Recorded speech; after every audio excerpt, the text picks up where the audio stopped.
آنکھوں کو بند کریں اور کلام خدا کو سیکھنے سمجھنے کے لیے دعا کریں۔ یسوع مسیح میں ہمارے آسمانی باپ، شکر گزار ہیں آج اس وقت کے لیے جو تو نے ہماری زندگی میں بخشا تاکہ ہم سب باہم اکٹھے ہو کر تیرے کلام کی باتوں کو سیکھ سکیں، کیونکہ لکھا ہے کہ تیری باتوں کی تشریح نور بخشتی ہے اور سادہ دلوں کو عقل مند بناتی ہے۔ آسمانی باپ، تیرا شکر کرتے ہیں کہ تو ہمیں مختلف طریقوں سے کلام سکھاتا ہے تاکہ تیرا کلام ہماری زندگیوں میں عملی طور پر کام کرے۔ اپنی بے بسی، اپنی کم علمی اور اپنی کمزوری کا تیرے سامنے اقرار کرتا ہوں اور تجھ سے رہنمائی اور مدد مانگتا ہوں اور منت کرتا ہوں کہ اپنے کلام کی تشریح اور تفسیر کرنے میں میری رہنمائی اور مدد کرنا اور تو مجھے قوت بخشنا تاکہ تیرا کلام میری عقل اور میرے علم سے نہیں بلکہ تیرے پاک روح سے بیان کیا جائے۔ اسی طرح سننے والوں کے لیے دعا مانگتا ہوں، جہاں جہاں تک تیرے لوگ آج اس کلام کو سنتے ہیں سب کے ساتھ ہونا، سب کی مدد فرمانا، ہم سب کے دلوں کو کھولنا تاکہ تیرے کلام پر توجہ کر سکیں، بند ذہنوں کو کھولنا تاکہ تیرے کلام کو سمجھ سکیں۔ آسمانی باپ، میں تیری منت کرتا ہوں کہ تو ہمارے کانوں کو بھی کھولنا تاکہ تیری آواز ہمارے کانوں سے ہوتی ہوئی ہمارے دلوں سے ٹکرائے اور ہم اپنے برے راستوں سے کنارہ کریں اور بری روشوں سے باز آ کر تیرے قدموں میں جھک سکیں۔ آسمانی باپ، منت کرتا ہوں کہ تو آج کا کلام بہت ساری زندگیوں کے لیے باعث برکت بنانا تاکہ تیرا کلام بہت سارے لوگوں کے لیے آج تسلی، اطمینان اور برکت کا سبب بنے۔ یہ دعا تیرے پیارے بیٹے اپنے خداوند یسوع مسیح کے نام سے مانگتا ہوں، آمین۔ کلام خدا میں سے ہم دیکھیں گے مقدس پولس رسول کا خط افسس کی کلیسیا کے نام، اس کا 6 باب، مقدس پولس رسول کا خط افسس کی کلیسیا کے نام یعنی افسیوں کا خط، اس کا 6 باب اور اس کی پہلی آیت سے لے کر 4 آیت تک ہم خدا کے کلام میں سے تلاوت کریں گے۔ مقدس پولس رسول کا خط افسس کی کلیسیا کے نام، 6 باب، پہلی آیت سے 4 آیت تک۔ خدا کے کلام میں اس طرح لکھا ہے، اے فرزندو، خداوند میں اپنے ماں باپ کے فرما بردار رہو، کیونکہ یہ واجب ہے۔ اپنے باپ کی اور اپنی ماں کی عزت کر، یہ پہلا حکم ہے جس کے ساتھ وعدہ بھی ہے، تاکہ تیرا بھلا ہو اور تیری عمر زمین پر دراز ہو۔ اور اے اولاد والو، تم اپنے فرزندوں کو غصہ نہ دلاؤ بلکہ خداوند کی طرف سے تربیت اور نصیحت دے دے کر ان کی پرورش کرو۔ کلام خدا کے پڑھے اور سنے جانے پر خدا کی برکت کثرت سے نازل ہو، آمین۔ تشریف رکھیں۔ خداوند یسوع مسیح کے جلالی اور بابرکت نام میں آپ سب کی سلامتی ہو۔ خدا کا شکر ہے کہ آج پھر اس نے موقع دیا کہ ہم اس کے کلام میں سے کچھ سیکھ سکیں۔ جیسا کہ آپ جانتے ہیں کہ پچھلی دفعہ بچوں کی تربیت کے تعلق سے میسج دیا گیا تھا، اور آج اس میسج کا دوسرا حصہ ہم سیکھیں گے کہ بچوں کی تربیت جاری رکھتے ہوئے ہمیں کن کن مرحلوں سے گزرنا پڑتا ہے اور کون کون سے کام ہیں جو بچوں کی تربیت کے لیے والدین کو کرنے ہیں۔ اس لیے آج پھر کلام خدا میں سے ہم بچوں کی تربیت اور بچوں کی نصیحت کے لیے کلام خدا سے ہدایت اور رہنمائی لیں گے، کیونکہ خدا کا کلام ہمارے لیے مکمل ہدایت اور رہنمائی عطا کرتا ہے۔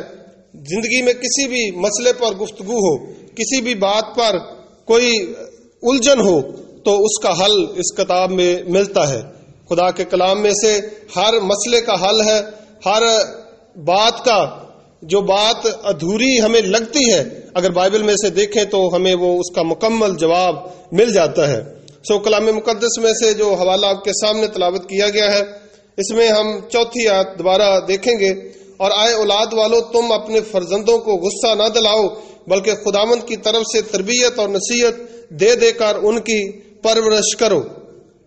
آج ہم دیکھیں گے کہ والدین کے کن رویوں کی وجہ سے یا والدین کے کن عادتوں یا حرکتوں کی وجہ سے بچے باغی اور سرکش ہو جاتے ہیں اور بچے بے راہ کا شکار ہو جاتے ہیں۔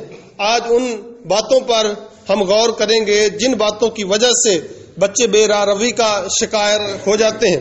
نمبر 1، جب والدین نجات یافتہ نہیں ہوتے تو اس وقت ہمارے بچے جو ہیں وہ بے راہ کا شکار ہو جاتے ہیں، کیونکہ جیسی عادتیں اور جیسی حرکتیں ہمارے بچوں کی والدین کی ہوتی ہیں اسی طرح کی پھر آگے بچوں کی ہوتی ہیں۔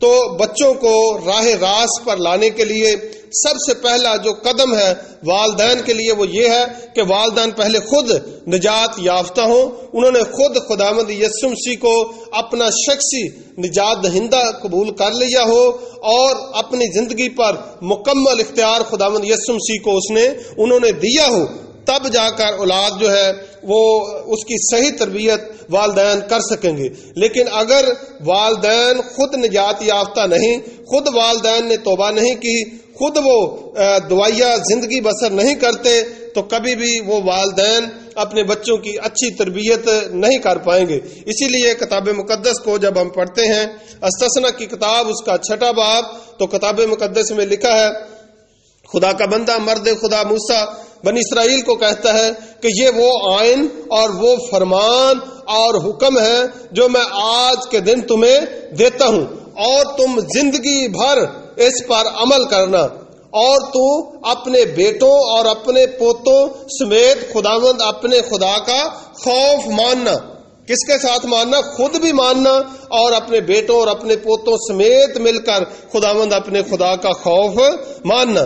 تو جب خود والدین خدا کا خوف نہیں رکھتے، جب خود والدین توبہ کی حاجت نہیں رکھتے، جب خود والدین خداوند یسوع مسیح کو اپنا شخصی نجات دہندہ قبول نہیں کرتے اور نہیں مانتے، تو اس وقت وہ اپنے بچوں کو راہ راست پر نہیں لا سکتے، وہ اس وقت تک اپنے بچوں کو ہدایت اور رہنمائی نہیں مہیا کر سکتے جب تک وہ خود نجات یافتہ نہ ہو، جب تک وہ خود توبہ یافتہ نہ ہو، جب تک وہ خود خداوند یسوع مسیح کے قدموں میں نہ جھکے، جب تک وہ خداوند یسوع مسیح سے روزانہ کی خوراک نہ لیں۔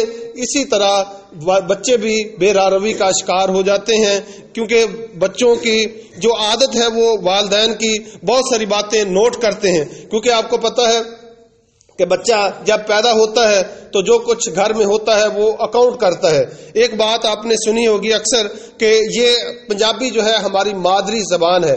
بہت سارے لوگ کہتے ہیں کہ ہماری انگلش جو ہے یہ مادری زبان ہے، کچھ لوگ کہتے ہیں کہ اردو ہماری مادری زبان ہے۔ تو مادر کا مطلب ہے ماں، یعنی جو ماں کی زبان ہوتی ہے وہی آگے زبان کس کی ہو جاتی ہے؟ وہ بچے کی ہو جاتی ہے۔ اور اگر ماں کی زبان جو ہے وہ کلام خدا والی ہوگی تو یقیناً بچوں کی بھی زبان کلام خدا والی ہوگی۔ اور اگر ماں کی زبان جو ہے وہ گالیاں بکنے والی ہے، ماں کی زبان اگر جھوٹ بولنے والی ہے، ماں کی زبان اگر بدتمیزی کرنے والی ہے، ماں کی زبان اگر فلمی گانے گانے والی ہے یا اور بےہودہ کام کرنے والی ہے، تو یقیناً بچوں کی بھی وہی زبان ہوگی، بچوں کی بھی عادتیں اور حرکتیں وہی ہوں گی جو والدین کی ہوتی ہیں۔ اس لیے آپ جانتے ہیں کہ آج کل ہماری نوجوان نسل جو ہے وہ بے راہ روی کا شکار ہو چکی ہے، خدا سے بہت زیادہ دور ہمارے بچے نکل چکے ہیں، والدین سے بچے بہت دور نکل چکے ہیں۔ میں نے کراچی سے لے کر مری تک گھر گھر کا سروے کیا ہے، 99% جو بچے ہیں وہ ضدی، نافرمان، سرکش اور بے راہ روی کا شکار ہیں۔ کوئی بچے جو ہیں وہ اپنے والدین کی نہیں سنتے، کوئی بھی بچہ جو ہے وہ اپنے باپ کی اور اپنی ماں کی عزت نہیں کرتا، وہ اپنے والدین کی فرما برداری نہیں کرتے۔ اس کا سبب کیا ہے؟ اس کی وجہ کیا ہے؟ کہ ہم نے خود خدا کے قدموں میں جھکنا نہیں سیکھا، ہم نے خود توبہ نہیں کی، ہم نے خود اپنے راستے کو چینج نہیں کیا، اور جب تک ہم خود اپنے راستے کو چینج نہیں کریں گے اس وقت تک بچوں کو جتنی مرضی ہدایت دے لیں، جتنی مرضی رہنمائی کر لیں، بچے کبھی بھی باز نہیں آئیں گے، کیونکہ بچے کہاں سے سیکھتے ہیں؟ بچے کی جو پہلی درس گاہ ہوتی ہے وہ گھر ہوتا ہے، اور اگر گھر میں اس کو اچھا ماحول نہ دیا جائے تو بچے کبھی بھی صحیح راستے پر نہیں چل سکتے۔ اس کے بعد ایک اور میں بات آپ کے سامنے رکھنا چاہتا ہوں، جس طرح آپ جانتے ہیں کہ جب ہمارے گھروں میں بچہ کوئی پیدا ہوتا ہے تو بچہ جب پیدا ہوتا ہے تو پیدا ہونے کے بعد پھر ہمیں کس بات کی سب سے زیادہ اہم فکر ہوتی ہے؟ دو باتوں کی اہم فکر ہوتی ہے۔ پہلے نمبر پر اس کی جسمانی نشو و نما کے لیے جسمانی خوراک کی فکر ہوتی ہے، پہلی فکر۔ اور دوسری فکر جو ہوتی ہے وہ بچوں کے لیے کون سی ہوتی ہے؟ بچوں کی تعلیم کے لیے فکر ہوتی ہے، اور ہماری کوشش ہوتی ہے کہ بچوں کو اعلیٰ سے اعلیٰ اچھی سی اچھی تعلیم دلائی جاوے، اور وہ اسکول میں داخل کروائیں جہاں پر انگلش میڈیم اسکول ہو اور بڑے بڑے اساتذہ پڑھاتے ہوں، اور وہاں کی فیس اگر ہمیں ایک ماہ کے 3,000 تک بھی پے کرنی پڑے تو لوگ بڑی خوشی کے ساتھ پے کرتے ہیں۔ کیوں کرتے ہیں؟ تاکہ ہمارے بچے اعلیٰ تعلیم حاصل کر سکیں۔ کیا بائبل سے کوئی اعلیٰ تعلیم ہمارے معاشرہ میں ہے؟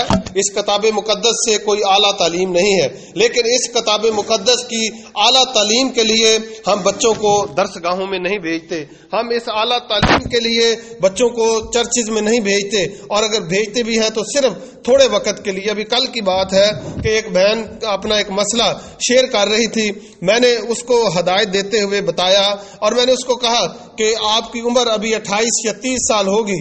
اس نے کہا کہ ایسا ہی ہے۔ پھر میں نے کہا کہ آپ نے یقیناً میٹرک کی ہوگی۔ اس نے کہا کہ یقیناً میں نے میٹرک کی ہے۔ پھر میں نے اس کو اکاؤنٹ کرایا کہ آپ دن میں، جب تک آپ نے میٹرک نہیں کی، آپ دن میں 7 گھنٹے 8 گھنٹے تک اپنی جسمانی تعلیم کے لیے اسکول جاتے ہیں۔ اسکول کے آنے کے بعد بھی کم از کم 3-4 گھنٹے جو ہوم ورک دیا ہوتا ہے اس کی اسٹڈی اور اس کی تیاری کے لیے آپ صرف کرتے ہیں۔ یقیناً 12 گھنٹے تک ایک بچہ میٹرک کے معیار تک پہنچنے کے لیے دن میں 12 گھنٹے کس کو دیتا ہے؟ اپنی جسمانی تعلیم کو دیتا ہے۔ لیکن آپ اس بات کے لیے حساب لگائیں، 12 گھنٹے ہم جسمانی تعلیم کے لیے تو لگاتے ہیں، روحانی تعلیم کے لیے کتنے گھنٹے لگاتے ہیں؟ کیونکہ کتاب مقدس میں کیا لکھا ہے کہ شریعت کی یہ کتاب تیرے منہ سے نہ ہٹے بلکہ تجھے رات اور دن اسی کا دھیان رہے۔